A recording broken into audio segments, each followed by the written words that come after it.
Hey guys, welcome back, or welcome if you are new. Hope you're having a fabulous day.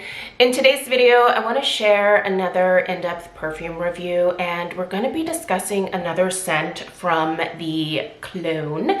If you are not familiar with the Clone, they are similar to brands like Dossier, Okcha, Alt, Dua. Essentially, these guys recreate a lot of higher end fragrances that are already on the market. And from the previous few perfumes that I've reviewed already, I honestly find their perfumes to be really remarkably close to the originals, at least in the cases where I am familiar with the original fragrances. I've definitely reviewed one from the Clone, and it was for a Louis Vuitton fragrance. I've never stuck my nose in that one, but you know what? That is such a fantastic scent.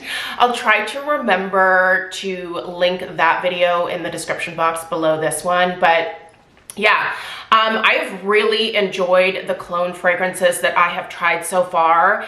And in today's video, I want to share my thoughts on the Lady on Fire number 23.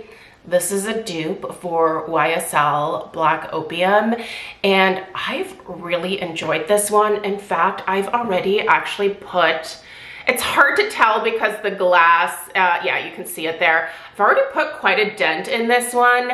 I really like, by the way, this gray color of this glass. I have a thing for gray, obviously. Also, ignore all of this today. I am filming this after getting home from work.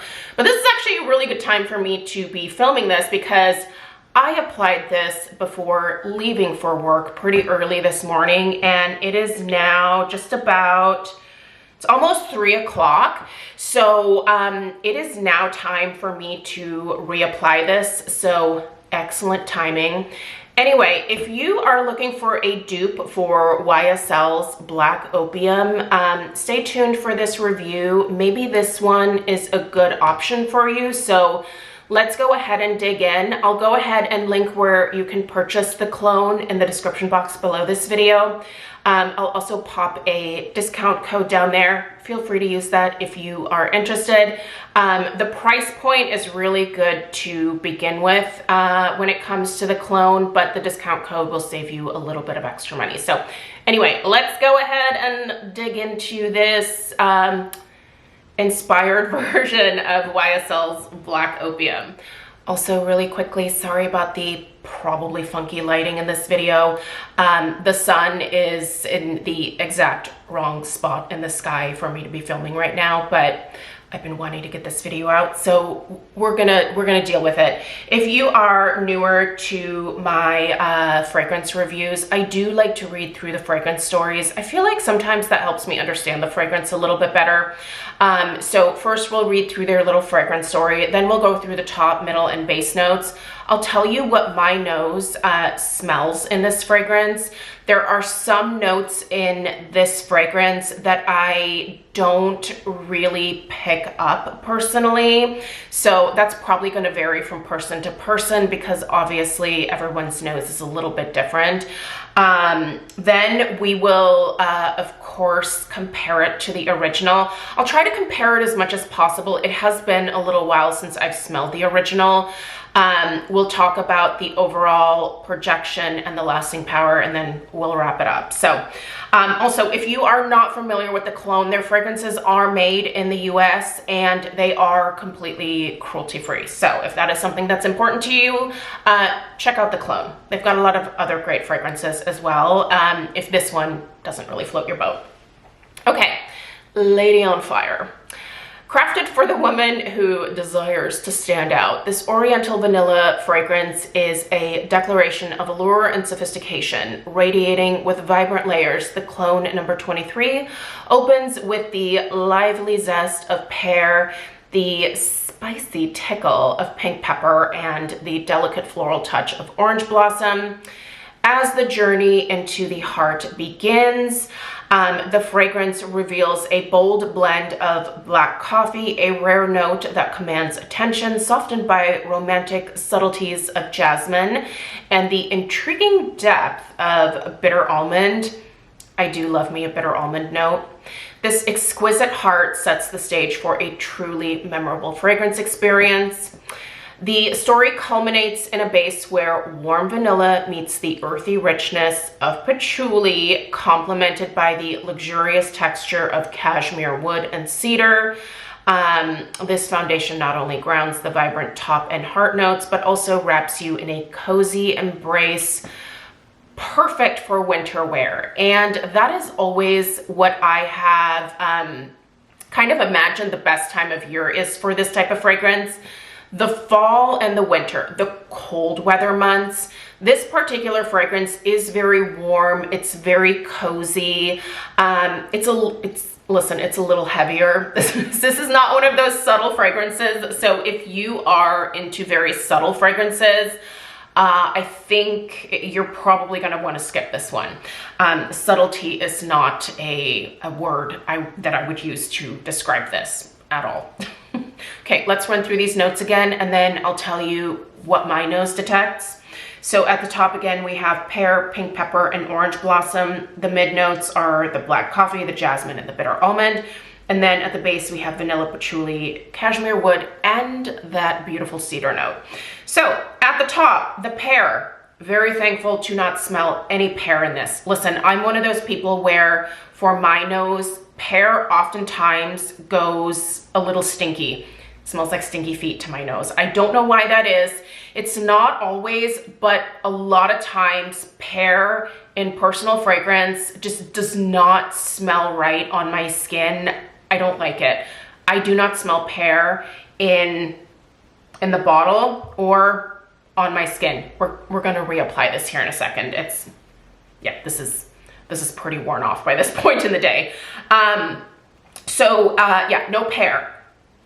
Pink pepper, yes, there is a little bit of a nice like spice, a little bite to this fragrance, and it definitely comes from that pink pepper. It's not overwhelming though, but it is a spicy fragrance, so keep that in mind. If you don't like spice, I'd skip it.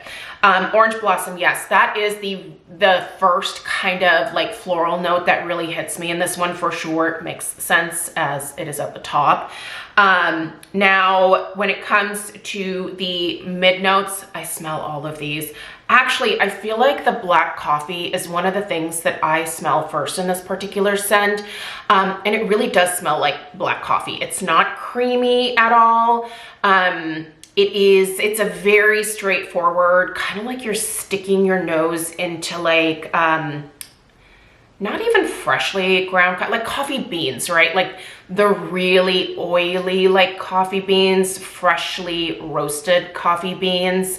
I like that coffee note in this one, and it does make it really unique and interesting from some other fragrances that I've smelled before.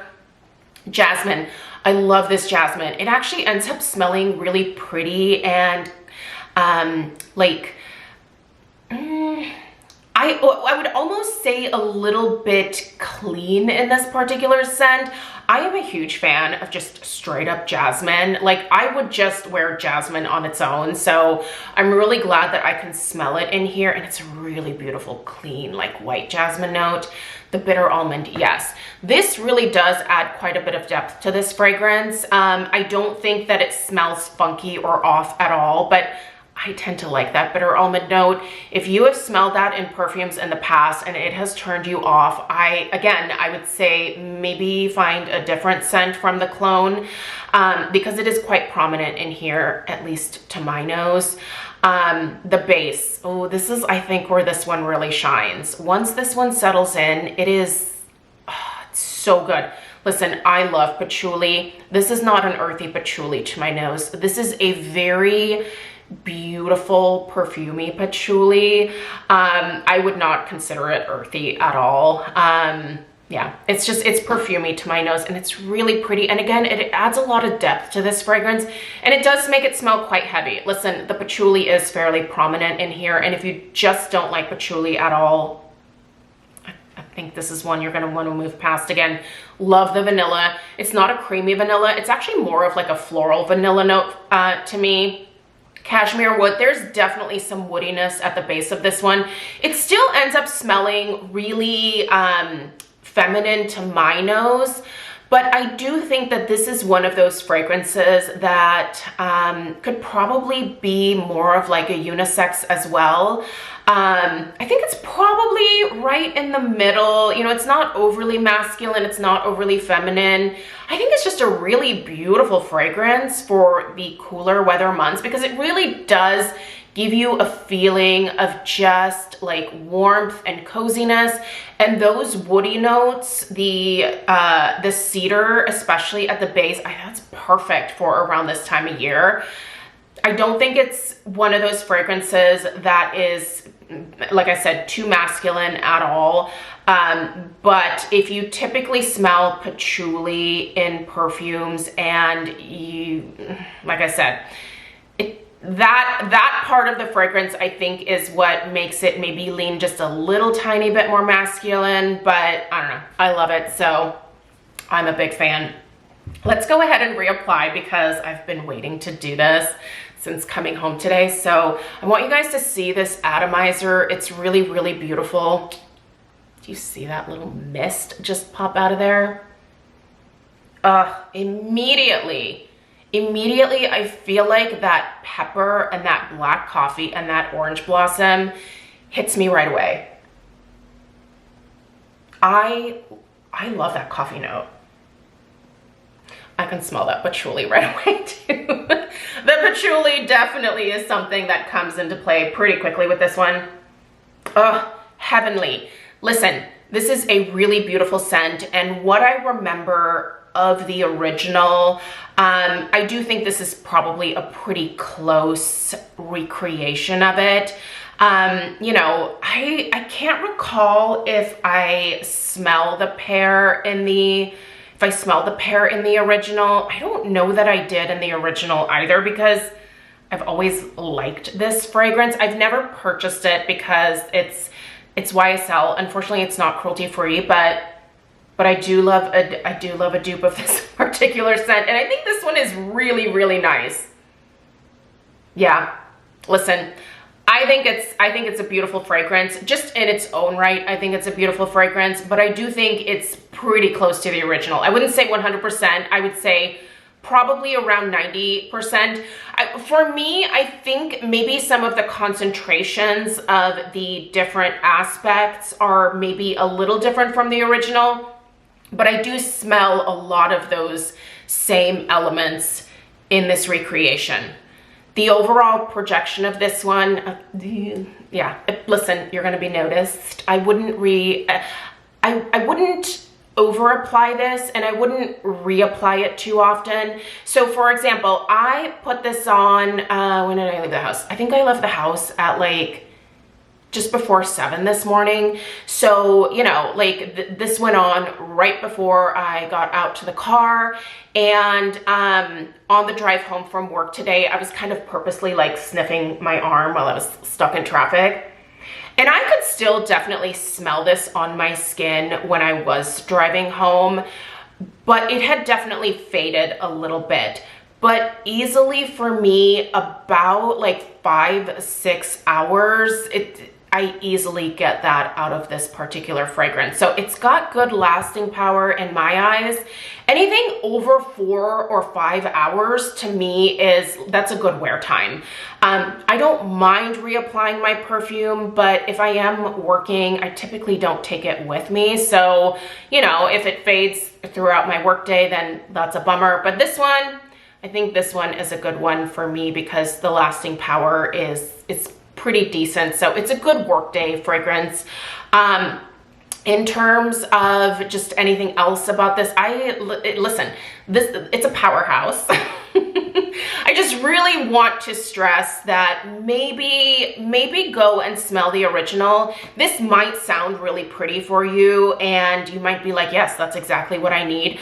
But go smell the original either at Sephora or Ulta if you happen to be at the mall. Just pop into one of those stores or pop into a department store.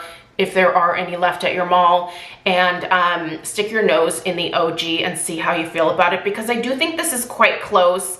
If you don't like the original, I don't think you're gonna like this, but I love this.